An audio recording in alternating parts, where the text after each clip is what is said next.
tous les hommes, nous allons tous faire notre cancer de la prostate. Est-ce que avoir des rapports de façon fréquente et de façon intense permet d'éviter la maladie? Il y a eu plusieurs études sur la question. Il y a eu une étude qui a pris une grande série de gens qu'ils ont appelés les éjaculateurs. C'est-à-dire que les gens qui éjaculent, parce qu'en fait l'étude c'est pas lié à la sexualité même en tant que telle, c'est la finalité d'une sexualité qui est l'éjaculation, qui fait que les gens qui éjaculent 3 fois dans la semaine, qui ont montré que ces éjaculateurs-là évacuent la spermine et la spermidine, qui sont des substances qui sont considérées comme cancérigènes. Tous les hommes, nous allons tous faire notre cancer de la prostate. Tôt ou tard. Pourquoi je le dis clairement comme ça? Chacun de nous cherche à vivre le maximum de temps possible. Alors que le fait de chercher à vivre plus longtemps, là, c'est ça le risque d'avoir le cancer de la prostate.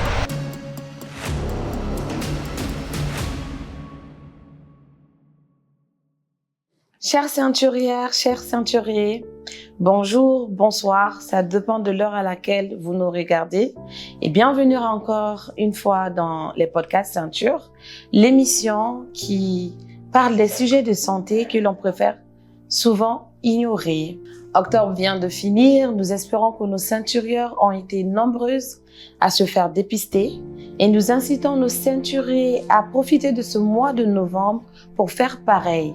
Novembre, oui, nous sommes en novembre et qui dit novembre bleu. Et si c'est perçu dans notre société comme étant de la faiblesse de parler des cancers masculins, nous disons qu'être en bonne santé n'est pas un signe de faiblesse, bien au contraire. C'est d'ailleurs pour cela, pour nous accompagner, que nous avons avec nous ce soir pour briser les silences et casser les tabous, l'expertise du professeur Diarra Al-Kadri, urologue et le président de l'Ordre des médecins du Mali. Bonsoir professeur. Bonsoir. Merci d'être là malgré votre planning chargé. Merci beaucoup, Clarisse. Nous sommes très heureux de vous avoir. Merci beaucoup, merci. Alors docteur, qu'est-ce que vous pouvez nous dire sur vous?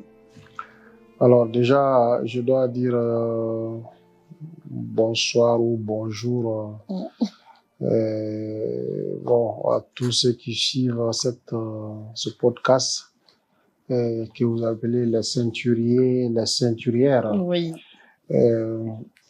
Moi, je suis professeur Al-Kadri Diarra, je suis agrégé d'urologie, andrologie, chef de service d'urologie du CHU le Luxembourg, donc j'enseigne à la faculté de médecine. C'est un réel plaisir pour moi de prendre aujourd'hui part à ce podcast, surtout à un jour spécial où nous venons de faire le lancement de la première édition du mois appelé Novembre Bleu. Tout à fait. Donc, franchement, je voulais vous remercier de l'honneur que vous me faites en me recevant, en m'invitant sur ce plateau. Voilà. C'est un plaisir partagé, franchement. Merci bien, merci. C'est vous qui nous honorez d'ailleurs. Merci. Alors, docteur, qu'est-ce que vous pouvez nous dire? Comment est-ce que vous pouvez nous expliquer la différence entre le cancer de la prostate et le cancer de la vessie? Alors, je dois dire déjà clairement que Novembre Bleu, les cancers masculins, en tout cas, qui sont le plus souvent évoqués, il s'agit du cancer de la prostate et celui des testicules. Puisque la femme n'a pas de prostate et la femme n'a pas de testicules. Bien évidemment. Donc, c'est des cancers, en tout cas, masculins, strictement, en tout cas, réservés à ce cadre-là. Ok. Mais nous avons des particularités chez nous. Donc, nous, on contextualise un peu Novembre Bleu. À la malienne, on a des priorités quand même de cancer. C'est là où le cancer de vessie vient se retrouver dedans. Sinon, le cancer de vessie est un cancer qui existe chez l'homme, comme peut exister aussi chez la femme. Oui. Puisque l'homme et la femme, tout le monde a une vessie. Donc, tout le monde a une vessie et cette vessie peut être cancéreuse. Donc, il peut y avoir un cancer de vessie chez l'homme, comme il peut y avoir chez la femme. Mais le cancer de la prostate est spécifique à l'homme. La femme n'a pas de prostate. Et quand on parle de prostate, c'est vraiment cette glande spécifique qui est située juste en dessous de la vessie. Donc, quand tu regardes la vessie comme ça, c'est en bas de la vessie qu'on a la prostate, qui est une glande qui sert à travers lequel passe l'urètre pour faire passer les urines et pour les autres liquides de l'éjaculation y passent aussi. Donc, c'est très important de faire la différence entre la vessie et la prostate qui sont quand même des organes assez différents, mais vraiment de voisinage direct parce que certains cancers de la prostate envahissent la vessie comme certains cancers de vessie envahissent la prostate. Okay. Donc ça c'est chez l'homme. Encore une fois, nous avons déjà dit, côté vessie, le problème de vessie, ça concerne l'homme et la femme. Et la femme. Parce que voilà, tout le monde a une vessie. D'accord. Voilà, je vois un peu la différence. Voilà. Ok. Et quels sont les principaux facteurs de risque? Alors, pour la prostate, c'est très clair. Plusieurs facteurs de risque sont évoqués. Mais nous sommes dans un podcast, il faut synthétiser les choses pour que les gens aient les informations suffisamment simples à retenir. Mm-hmm. On retient tout simplement 3 facteurs de risque qui ont échappé à tous les débats. Tous les débats scientifiques sont tombés d'accord sur 3 facteurs de risque de survenue du cancer de la prostate. Mm-hmm. Il s'agit de l'âge. Plus on prend de l'âge, plus on est à risque de faire le cancer de la prostate. Premier facteur de risque. Donc, il s'agit des hommes. L'homme qui prend de l'âge est à risque de faire le cancer de la prostate. Premier facteur de risque. Deuxième facteur de risque, c'est l'hérédité. Le fait d'avoir le cancer de la prostate ou le cancer du sein dans sa famille. Donc ça, c'est très important. Par exemple, un homme qui a son père ou son grand-père qui a fait un cancer du sein, du sein ou bien même de la prostate, est à risque de faire un cancer de la prostate. Okay. Ou bien si sa mère ou sa grand-mère ont eu à faire un cancer du sein, parce que c'est le même gène d'exposition, l'exposition au gène BRCA1 et BRCA2, mm-hmm. qui constituent des facteurs de risque de survenue du cancer de la prostate. Okay. Voilà les deux facteurs de risque. Et le troisième facteur de risque qui est connu, c'est le fait d'être de la race noire. Quand on dit ça, ça étonne, mais malheureusement, c'est ça. Un constat qui est fait clairement que les Asiatiques font moins de cancer de la prostate que les Afro-Américains, par exemple. Donc, le fait d'être de race noire est considéré comme un facteur de risque de survenue du cancer de la prostate. On ne va pas me demander pourquoi, parce qu'en réalité, on ne sait pas pourquoi. Mm-hmm. Les études sont en cours. Certains évoquent des facteurs alimentaires, d'autres reviennent encore aux mêmes facteurs génétiques liés au BRCA. Donc, voilà, tout ce qu'on sait, c'est qu'aujourd'hui, scientifiquement, il y a 3 facteurs de risque validés. 1, l'âge. 2, l'hérédité. 3, le fait d'être de race noire. Et quand on regarde ces 3 facteurs de risque, mais ça nous concerne tous les Africains, tous les Maliens sont à risque. Parce que déjà, nous sommes tous de race noire. Premier facteur de risque. Donc, on est 1. Deuxième chose, c'est que très peu de gens savent est-ce que leur père avait un cancer de la prostate, oui ou non. Est-ce que leur maman a eu un cancer du sein ou bien leur grand-mère, on n'en sait pas beaucoup. Donc, ce facteur de risque. Et troisième chose, chacun de nous souhaite pouvoir vivre le maximum possible. Donc, chacun souhaite avoir plus en termes d'âge, en termes de survie. Donc, plus tu veux vivre, plus tu as un risque de faire le cancer de la prostate. Donc, presque chacun des hommes maliens, entre guillemets, ou africains, est exposé à ces 3 facteurs de risque. Donc, la solution n'est pas autre chose que de faire le dépistage. Maintenant, pour parler du cancer de vessie, ces facteurs de risque sont aussi multiples. Mais comme ce qu'on sait, généralement, les cancers, il n'y a pas de cause. Directement, il n'y a pas de cause, mais il y a des facteurs de risque. Ces facteurs de risque côté cancer de vessie, c'est l'exposition au tabac. les tabagiques sont à risque de faire un cancer de la vessie, qui est généralement le type urothélial. Il y a aussi l'exposition aux amines aromatiques. Les gens qui travaillent dans les usines, qui sont la teinturerie, Galadon. Donc, les gens qui travaillent dans les milieux de ce genre sont à risque de faire le cancer de vessie. Un autre facteur de risque, non moins important, qui est vraiment d'actualité chez nous, malheureusement, jusqu'à maintenant, c'est la bilharziose. La bilharziose urinaire qu'on appelle gros chien. Bon, à certaines localités, ça s'appelle gros chien. Gros chien. Gros chien. C'est comme le fait que les gens qui se baignent dans les eaux douces, quand ils urinent, à la fin, il y a le sang qui sort. Wow. Ils urinent à la fin, il y a le sang qui sort. Et c'est connu, franchement, surtout dans les zones de riziculture, les zones de Massina, de Nyono, c'est très connu. Les jeunes, la jeunesse pendant l'adolescence, les gens qui vont se baigner dans l'eau, c'est dû à un parasite qui s'appelle Schistosoma hematobium.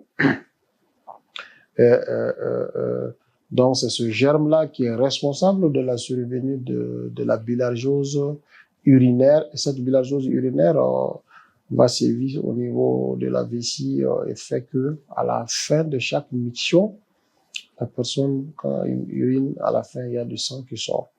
Et c'est cette bilharziose, justement, qui est due à un parasite mal traité ou non traité, qui va évoluer à l'âge adulte pour amener un cancer de vessie qui s'appelle le plus souvent le carcinome épidermoïde.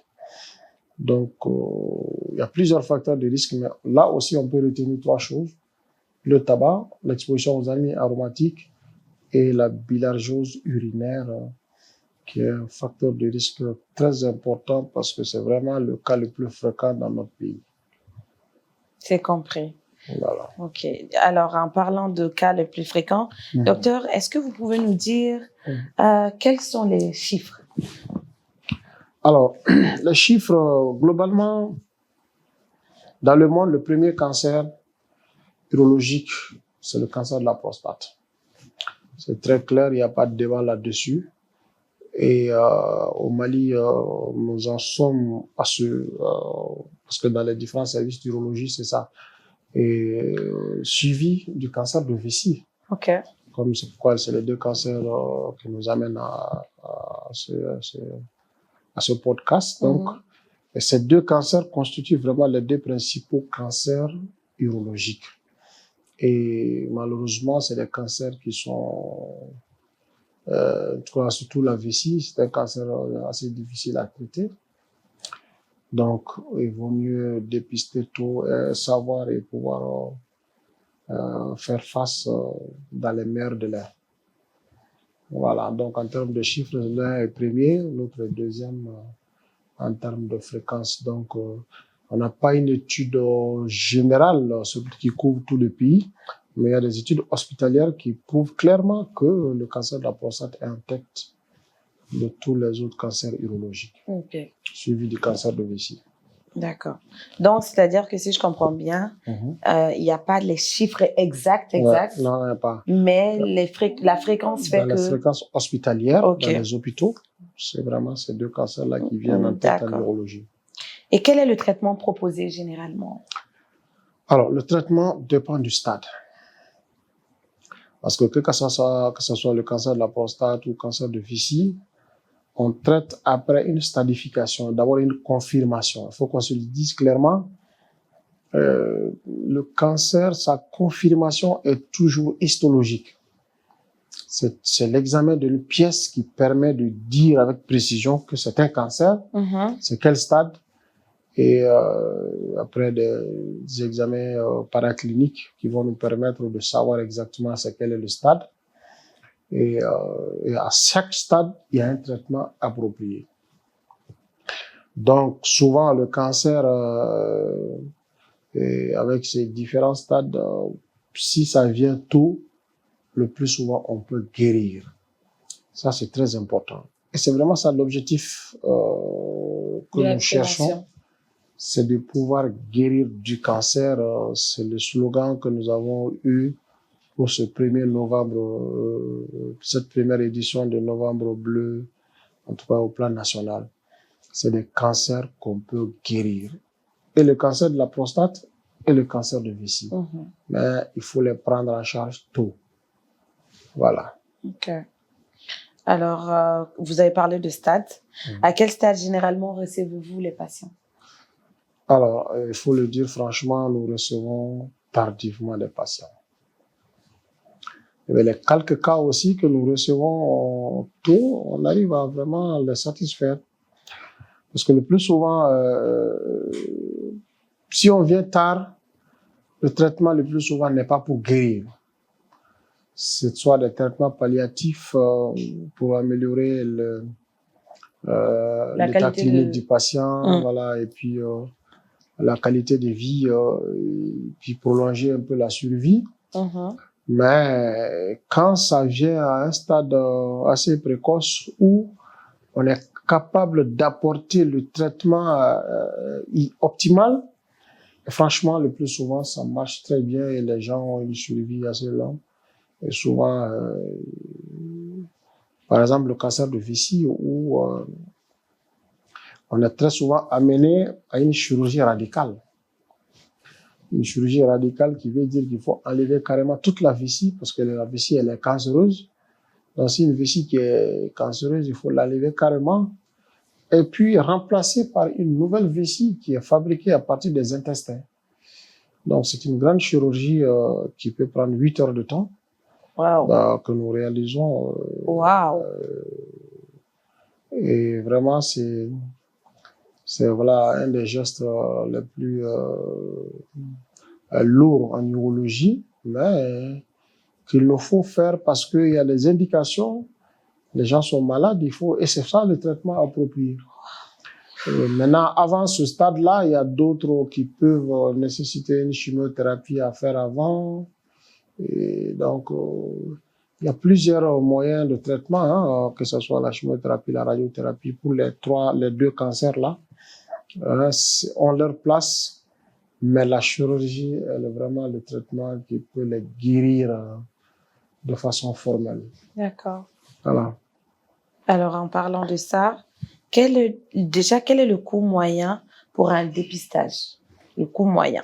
Alors. Et est-ce qu'il y a des dépistages gratuits qui sont prévus pour ce mois? Voilà, justement, il faut que, donc, pour tous ces cancers, pour éviter d'être surpris, se trouver à une phase où on n'est que dans le traitement palliatif, la meilleure formule, c'est de dépister. Et les recommandations sont claires là-dessus. Tout ce qui est homme, à partir de 40 ans, je dis bien 40 ans, parce que c'est ce qu'on dit le plus souvent, bon, 45 ans, en fait, ça, 45 ans, ça, c'est pas chez nous. J'ai donné 3 facteurs de risque qui, les 3 se retrouvent chez nous, chez la même personne. Lui seul, il a les 3 facteurs de risque. Donc, il doit être vu tôt, plus tôt que les autres. Les 45 ans, c'est de façon classique dans le monde. Mais les gens qui ont une exposition particulière, qui sont dans les facteurs de risque clairement identifiés, dès 40 ans, ils doivent commencer le dépistage.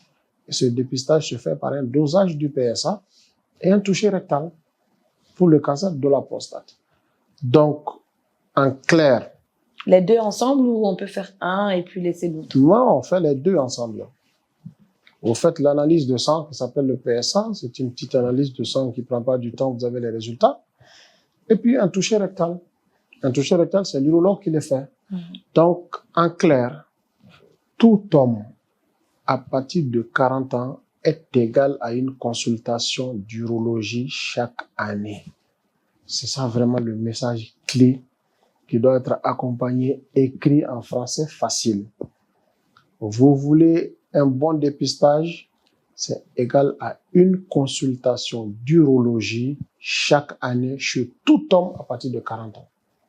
D'accord. C'est vraiment ça la clé du message. Parce que c'est ce dépistage qui va nous permettre de poser le diagnostic, pas seulement même du cancer de la prostate, même d'autres affections urologiques, telles que le cancer de la vessie dont on parle, et puis autres maladies. Donc, en fait, l'homme africain, l'homme malien qui ne voit pas un urologue chaque année, je dis bien chaque année, on est en novembre bleu, c'est le bon moment de dépistage, mais même en dehors du mois de novembre, il faut que chacun choisisse son mois, quoi. Si tu penses que c'est novembre, tu veux, oui, c'est bon bleu, mais dans l'année, il faut tout faire pour être vu par un urologue. Si vous ne faites pas ça, vous ne respectez pas les recommandations des sociétés savantes à travers le monde. C'est très important, ce message. J'espère que vous venez d'entendre docteur, hein.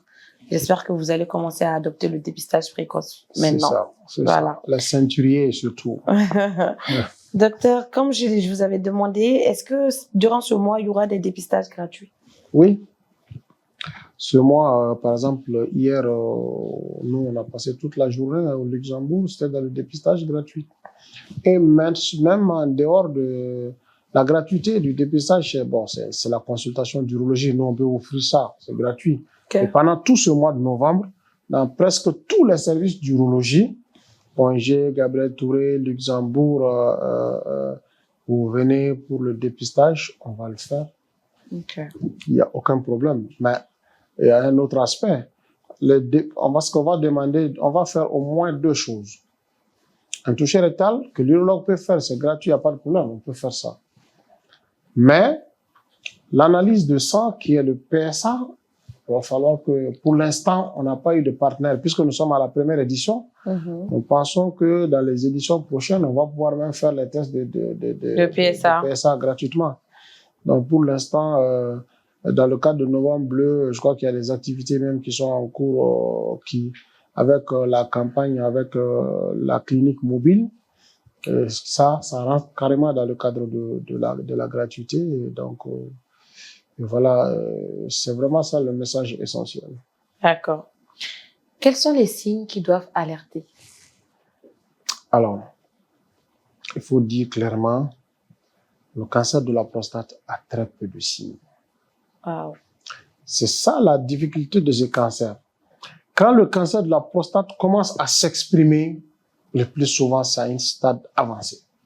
Ça, c'est quand il commence à s'exprimer. Quand le cancer de la prostate commence à parler, c'est-à-dire à amener des difficultés à uriner, où le patient est obligé de pousser pour uriner, ou d'aller à la toilette plusieurs fois, ou carrément un blocage où il ne peut même plus uriner, ou quand il urine, il y a du sang dedans, le plus souvent, c'est un cancer avancé. C'est pourquoi il faut que les gens mettent l'accent sur le dépistage. C'est de venir de soi-même, spontanément. Normalement, je n'ai pas de problème, je n'ai rien, mais je viens pour un dépistage. C'est vraiment ça, la règle, et c'est ce qui doit se faire par tout homme à partir de 40 ans. Vraiment, ce message, je souhaite que ça soit traduit en français, en bambara, en plusieurs langues, que les gens comprennent. Que ce n'est pas une manière de dire que non, mais c'est une recommandation qui a échappé à tous les débats.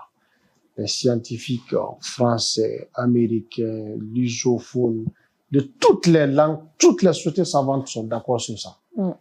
C'est ce qui doit se faire. Maintenant, quant au cancer de la vessie, c'est aussi une autre entité.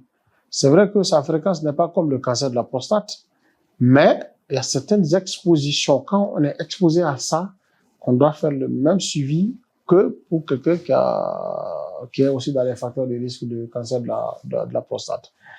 Les tabagiques, les gens qui ont eu l'exposition aux amines aromatiques, qui travaillent dans les usines, les gens qui aussi ont eu la bilharziose urinaire à l'enfance doivent se considérer aussi comme à risque de faire le cancer de vessie. Donc, ce dépistage, que ça soit fait dans le cadre du cancer de la prostate ou dans le cadre du cancer de la vessie, dans tous les cas, une consultation d'urologie chaque année permet d'avoir une vision large sur tous ces 2 cancers-là. Voilà. De toute façon, le dépistage, il est toujours bénéfique, hein, tout à fait. Comme vous le dites. Docteur, maintenant, nous allons parler des croyances populaires autour de cette maladie, surtout le cancer de la prostate. Parmi les croyances populaires, alors, est-ce que avoir des rapports de façon fréquente et de façon intense permet d'éviter la maladie? Alors, voilà un débat très houleux qui n'est pas tranché. Moi, je ne pourrais pas trancher ça aujourd'hui parce que ce n'est pas tranché par la science. Ah.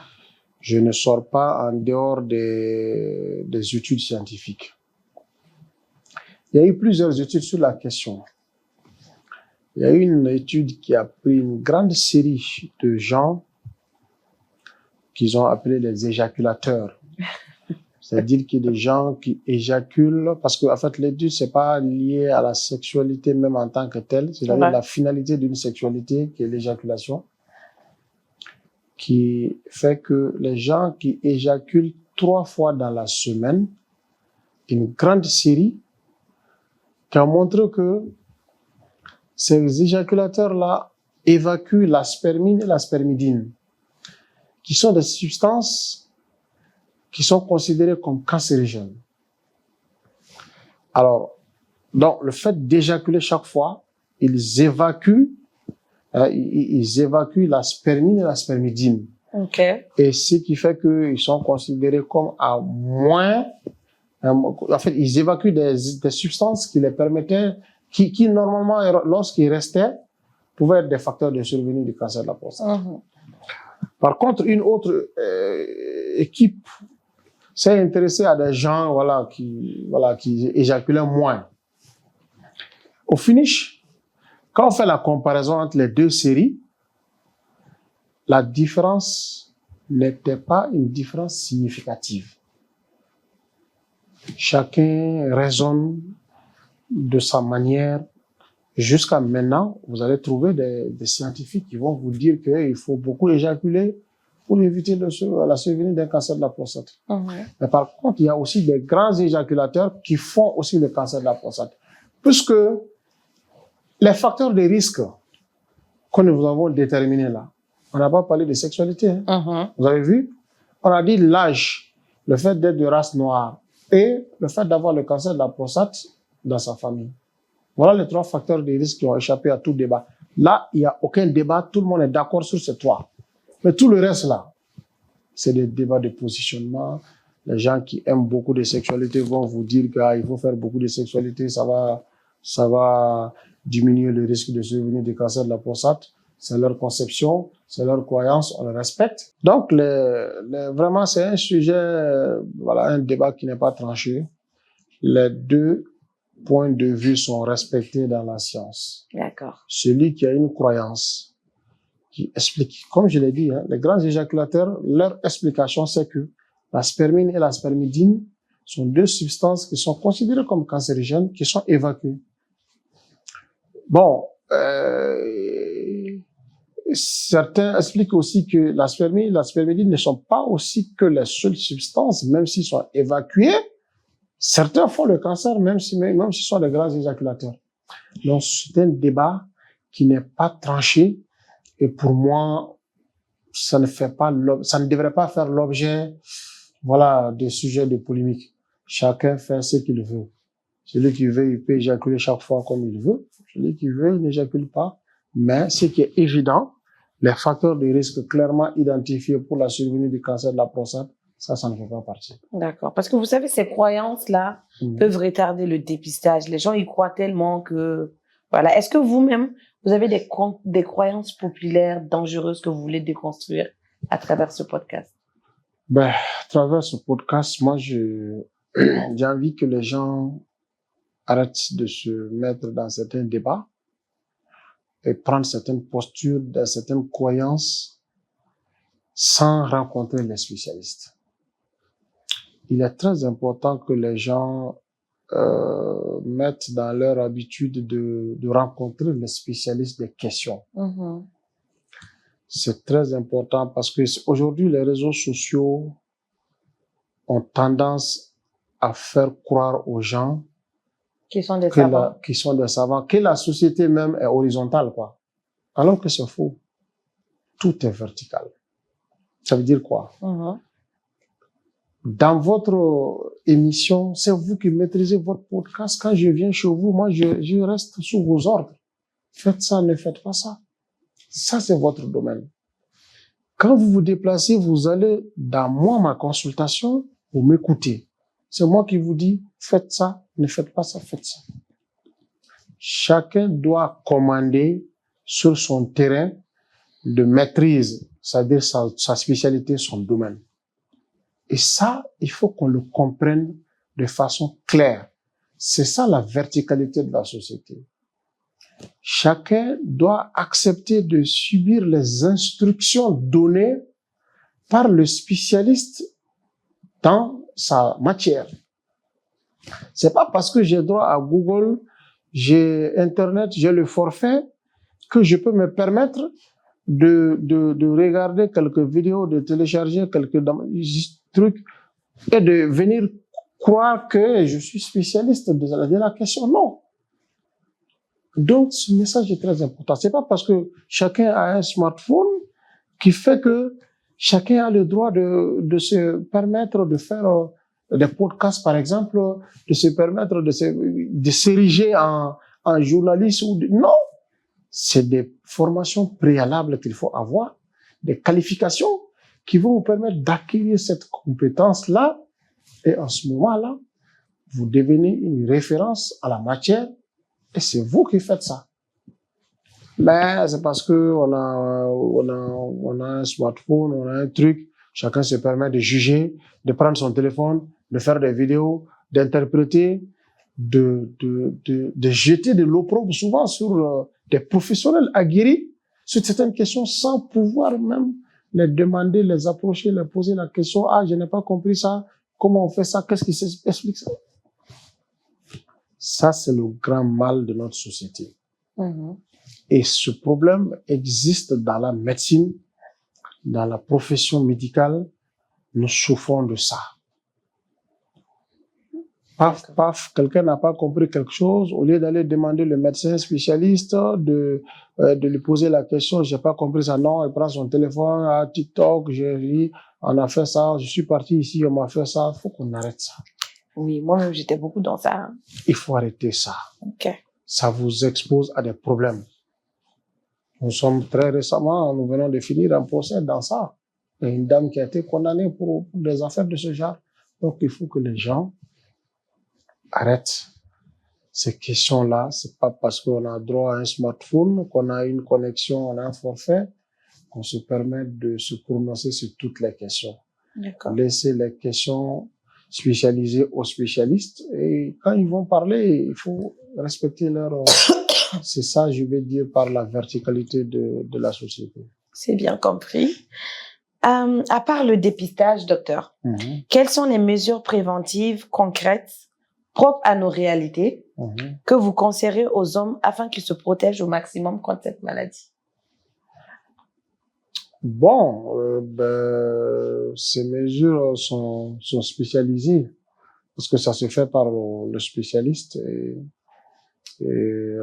ça tourne autour aussi de la question le fait de respecter cette recommandation de différentes sociétés savantes dans le monde, qui est le fait de voir un neurologue chaque année, au moins une fois. Quand vous venez voir le spécialiste, et au cours de cet entretien, il y a plusieurs questions qui pourront sortir, qui vont même au-delà du cadre spécifique dans lequel nous sommes aujourd'hui, qui est le cancer de la prostate et le cancer de vessie. Vous pourrez parler d'autres cancers, vous voulez même parler d'infections. Je profite de votre micro, je viens d'une consultation tout de suite, où je vis un jeune patient qui, après avoir eu une relation sexuelle avec une partenaire qui estime n'avoir rien, n'avoir aucune infection, elle s'estime être propre et tout. Mais lui, il a eu l'infection de façon claire et certaine avec cette femme-là. C'est l'infection à gonocoque. Neisseria gonorrhée. C'est les gens, après une relation sexuelle, tout de suite, c'est l'homme qui exprime la maladie. La femme ne l'exprime pas. Elle ne peut pas savoir, elle pense qu'elle n'a rien. C'est l'homme qui, après une relation sexuelle, ça se passe dans les 72 heures maximum. Après une relation sexuelle avec une femme, l'homme va avoir des brûlures mictionnelles et un liquide blanchâtre qui va commencer à sortir de sa verge. Ça se passe dans les 72 heures maximum. C'est fait, la relation sexuelle est faite aujourd'hui, c'est demain, ça se manifeste le lendemain ou le troisième jour plus tard. Et c'est là où on va savoir que cette femme-là est malade. Voilà des messages au cours d'un dépistage, vous pouvez connaître ces choses-là qui vous permettent. Parce que et ce message est tellement important et même grave qu'il faut qu'on dédramatise cela. Parce que beaucoup de couples souffrent de ça. La femme est malade, elle ne sait pas. Pour elle, je n'ai pas de perte blanche, je n'ai pas de brûlure, rien ne me gratte et tout ça. Oui. L'homme, après la relation avec cette femme, va présenter les signes. Et quand il va dire à cette femme-là que c'est elle qui est malade, elle va dire que c'est faux, qu'il l'a pris quelque part. C'est des sources de disputes, de problèmes dans le foyer. Et ça, c'est très important. Le cas spécifique que je viens de voir est un patient aussi qui était dans la même situation. La femme, elle jure qu'elle n'a rien, alors que c'est... Donc, c'est des messages de ce genre qu'on peut trouver, déconstruire pendant qu'on est en consultation spécialisée. C'est pour dire tout simplement l'intérêt que les uns et les autres fréquentent les professionnels dans des questions spécifiques. D'accord. Mais mis à part tout ça, dans la vie de tous les jours, quelles sont les mesures préventives que vous conseillez aux hommes? Bon, pour ces deux cancers-là, les mesures préventives, on a dit le tabagisme. Arrêter le tabac. Arrêter de fumer. Faut arrêter de fumer. Donc, ça expose au cancer. C'est pas seulement même le cancer de vessie, hein. Cancer de poumon, les autres cancers. Le tabagisme fait toujours partie des facteurs de risque des cancers. D'accord. Donc, arrêter de fumer. Ceux qui ont la bilharziose à l'enfance, c'est de les traiter et de s'assurer que c'est bien traité. Ça, c'est très important. Donc, si vous avez la bilharziose en bambara, c'est? Gros chien. On est gros chien, mais on a. D'abord, faut souvenir bleni fene. Ah, on est souvenir bleni. Après. Ka frake, ka bampe pour éviter qu'un cancer de vessie sorte. Bon, maintenant, les autres facteurs de risque pour le cancer de la prostate, on n'a rien à faire. C'est pourquoi j'aime le dire à ma consultation, chacun de nous fera son cancer de la prostate. C'est très clair. Il faut que ça soit compris comme ça. Tous les hommes, nous allons tous faire notre cancer de la prostate. Tôt ou tard. La question, c'est ça. Maintenant, puisque ça va arriver, pourquoi ça va arriver? Pourquoi je le dis clairement comme ça? Chacun de nous cherche à vivre le maximum de temps possible, non? Alors que le fait de chercher à vivre plus longtemps, là, c'est ça le risque d'avoir le cancer de la prostate. On a su ça avec les momies en Égypte. Les momies qui ont vécu plus de 100 ans et tout ça. Quand on a disséqué les momies, on a trouvé que presque tous les momies avaient des cancers de la prostate à cet âge. C'est-à-dire que vous prenez de l'âge, vous allez faire votre cancer de la prostate. Wow. C'est un facteur de risque clair. Ça, c'est l'âge. Deuxième facteur de risque, c'est l'hérédité. Le fait d'avoir le cancer de la prostate dans sa famille. Comme je l'ai dit dans mon intervention, qui parmi nous, peut-être, est-ce que tu peux jurer que ton père n'a pas fait de cancer de la prostate, ton grand-père n'a pas fait? Tu ne peux pas jurer parce que tu n'en sais rien. La prostate de ton papa, tu n'en sais rien. À l'époque, on ne faisait pas de biopsie de la prostate, on ne fait pas. Le grand-père, tu n'en sais rien. Donc là aussi, probablement, tu es considéré comme être à risque. Ouais, c'est sûr. Troisième, nous sommes tous des Africains. Ouais. Donc, race noire. Donc, cancer de la prostate, il n'y a rien à faire. Wow. Il faut consulter chaque année un urologue. C'est ça la solution et la seule pour diagnostiquer tôt et apporter un traitement approprié. Donc, consultez les urologues pour votre propre bien. C'est ça. Voilà. Alors, docteur, est-ce que, bon, je pense que ça, j'allais vous demander s'il y a des traitements traditionnels. Franchement, J'aime bien aborder cette question parce que ce traitement traditionnel est devenu un problème dans notre société. Je voulais lui dire très clairement en regardant la caméra pour dire à nos compatriotes d'éviter ces traitements appelés traitements traditionnels qui n'ont pas fait leur preuve. Encore une fois, je respecte les tradipraticiens, je les encourage, mais je les encourage à faire des études qui permettent d'avoir l'autorisation de mise sur le marché. Si vous estimez avoir un produit qui est efficace sur certaines questions, approchez-vous des services spécialisés qui vont vous aider à faire des études sur votre produit. Donc, dès lors que son efficacité est prouvée, le produit aura une autorisation de mise sur le marché, délivrée par les autorités compétentes. Mais peut-être que c'est compliqué aussi. Mais en quoi c'est compliqué? On a un département qui s'appelle le département de médecine traditionnelle, qui est créé, qui est même devenu un institut maintenant, rattaché au ministère de l'enseignement supérieur, qui permet d'aider les tradipraticiens à apporter la preuve scientifique de l'efficacité de leurs produits. D'accord. Donc, ça ne sert à rien d'aller préparer des décoctions dont on ne connaît pas le mélange, la toxicité au plan néphrologique, la toxicité au plan hépatique, des produits qu'on ne maîtrise pas. C'est dangereux. Et franchement, c'est une violation de toutes les lois de la République et je crois que il faut que les tradipraticiens comprennent cela. Personne n'est contre eux. Mais nous voulons qu'ils professionnalisent leur activité et nous sommes prêts à les accompagner pour qu'ils puissent nous apporter des produits efficaces, de qualité et qui vont servir l'humanité. Nous avons par exemple les balembo. Les sirops balembo, c'est les productions maliennes qui ont commencé par nos plantes et qui font aujourd'hui la fierté, qui ont été utilisées et validées, qui ont l'autorisation de mise sur le marché. Et voilà, c'est des choses comme ça que nous encourageons. D'accord. Ok. Donc, c'est clair, il n'y a pas de traitement traditionnel contre le cancer de la prostate. C'est clair. Nous mettons nous boruwa cancer calamara fokuno minata en fait ou bien mina ketanto. Il y a quelqu'un qui peut le faire farafifura boli. Vous ne faites que retarder l'inévitable. Il y a le professeur vient de le dire, il n'y a pas de médicaments traditionnels. Donc très rapidement, docteur, quel est le taux de guérison si la maladie est détectée tôt? Bon, encore une fois, traiter tôt, le résultat, ça avoisine les 90% des cas. Wow. Ah oui, parce que ça se guérit. Ça se guérit. Le cancer de la prostate, par exemple, se guérit.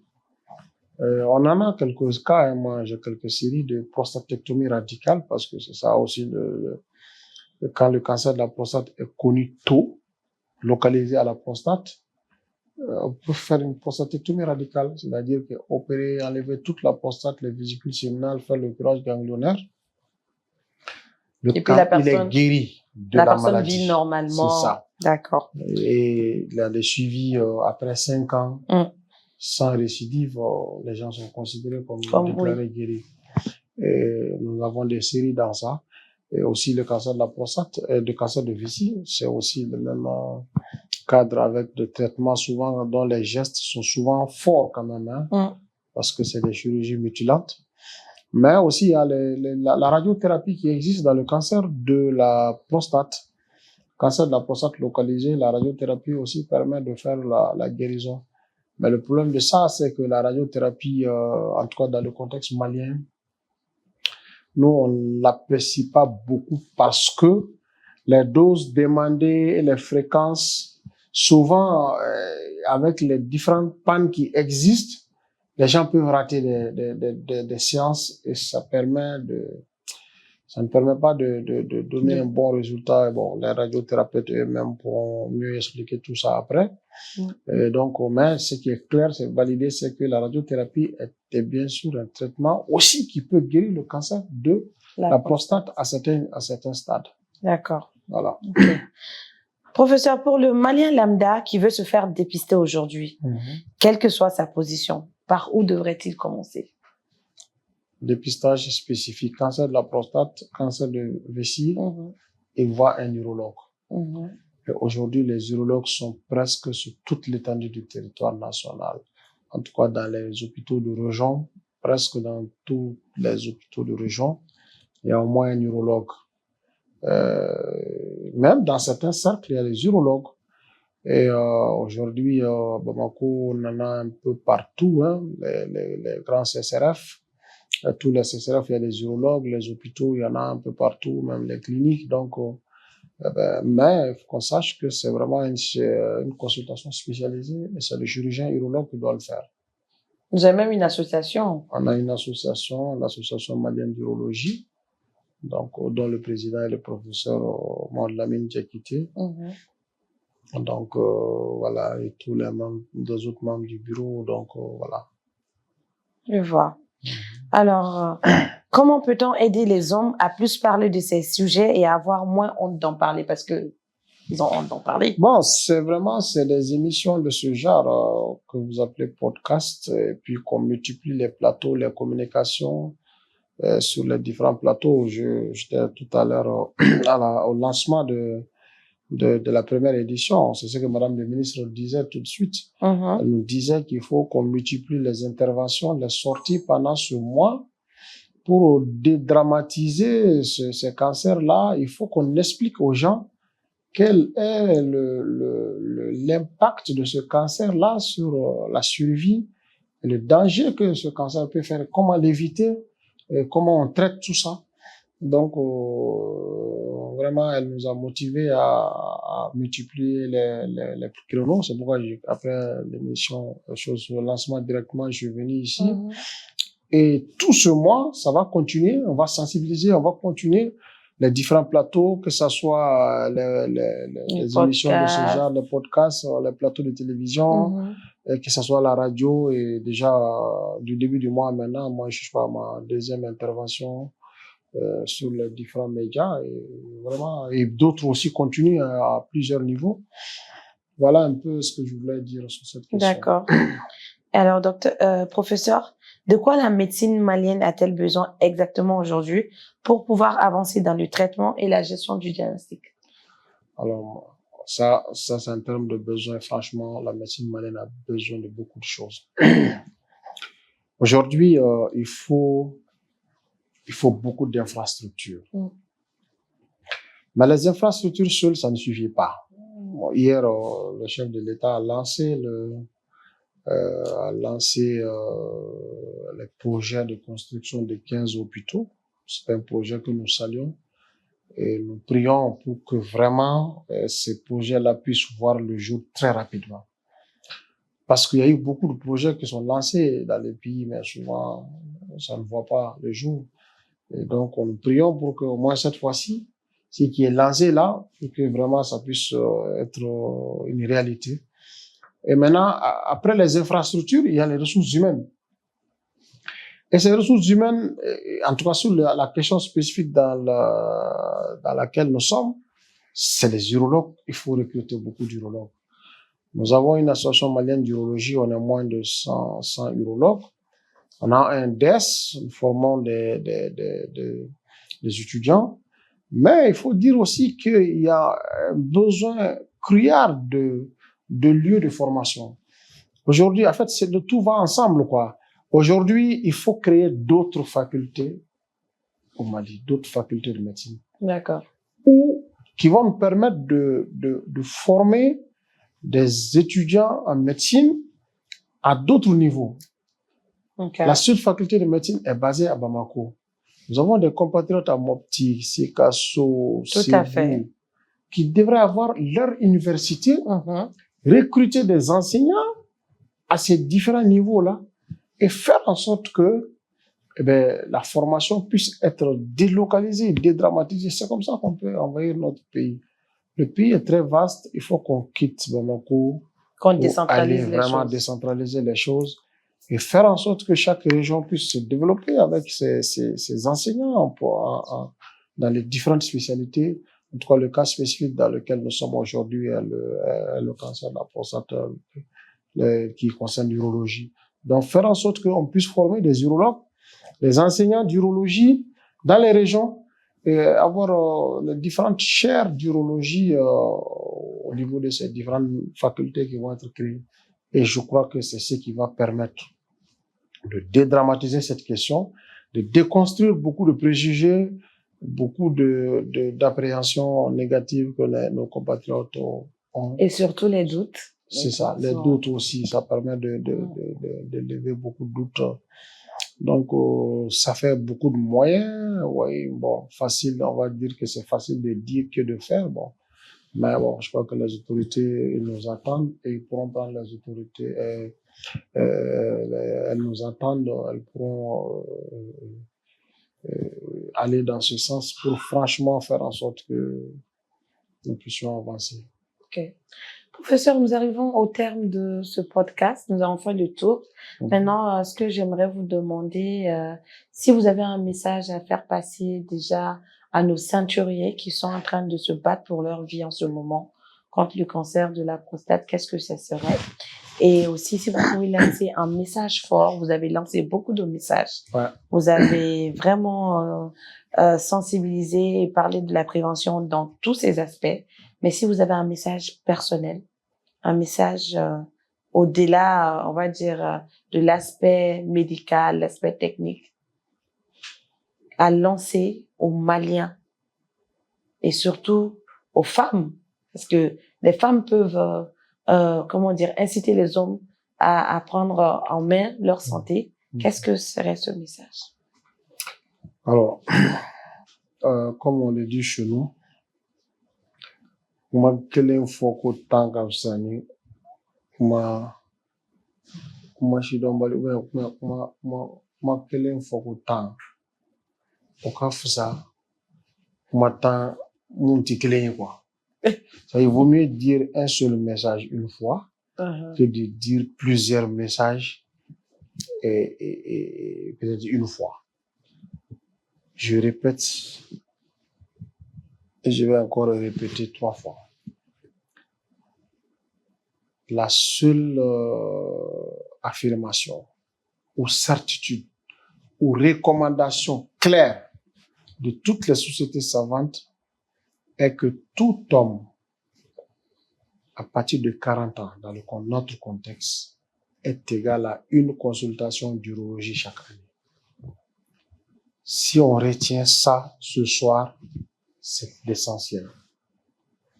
Je répète, tout homme à partir de 40 ans dans le contexte malien doit faire une consultation d'urologie chaque année. Je répète pour la dernière fois. Tout homme à partir de 40 ans dans notre contexte malien doit faire une consultation d'urologie une fois chaque année.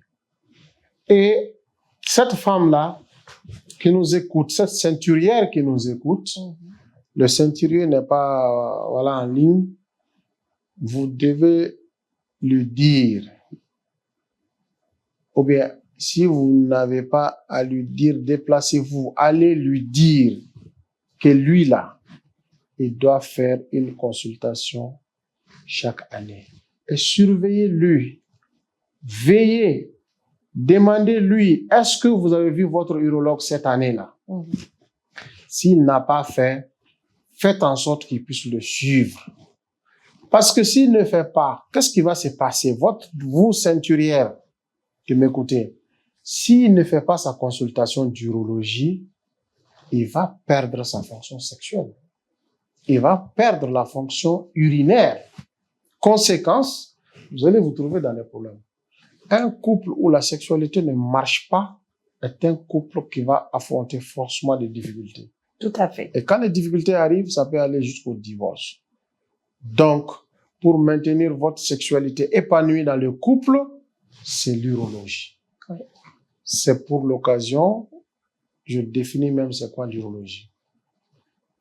C'est une spécialité médico-chirurgicale qui s'occupe de l'appareil urinaire des deux sexes. Donc, urologie, ça traite l'homme et la femme, plus obligatoirement l'appareil génital de l'homme. C'est ce qui fait de l'urologue le gynécologue de l'homme. Donc, l'urologue traite et l'homme et la femme, mais surtout l'appareil génital de l'homme. Ce message est très important et capital, à mon avis. Il faut suffisamment diffuser pour que les uns et les autres comprennent. Donc, madame, vous qui nous écoutez, madame la ceinturière qui nous écoute, sachez que la santé sexuelle de votre mari, de votre partenaire, vous incombe. Exactement. Ne lui laissez pas seul s'il ne fait pas sa consultation d'urologie une fois l'année. Il faut veiller à ce qu'il puisse être à cette consultation d'urologie au moins une fois chaque année. Merci. Bien reçu. Chaque Malien de 40 ans est égal à une consultation urologique. J'espère que c'est rentré, c'est compris et que c'est assimilé pour tout le monde. C'est ça. C'est ainsi que nous prenons fin, que ce podcast prend fin. Et nous espérons que durant ce mois, vous irez nombreux, en tas, en masse, collectivement, individuellement, vous faire dépister et que vous irez faire vos consultations urologiques. Merci, professeur. Merci beaucoup. Et vraiment, bon vent dans vos activités. Merci beaucoup. Et que ce mois soit vraiment bénéfique. Merci. Dans cette lutte que vous êtes en train de faire. Merci beaucoup. Merci beaucoup. On est très contents et au nom du président de l'Association malienne d'urologie, je voulais très sincèrement vous remercier pour l'invitation et souhaiter bon vent à votre plateau, votre podcast pour d'autres émissions encore plus suivies avec plus d'abonnés sur vos différentes pages. Merci beaucoup. Merci beaucoup.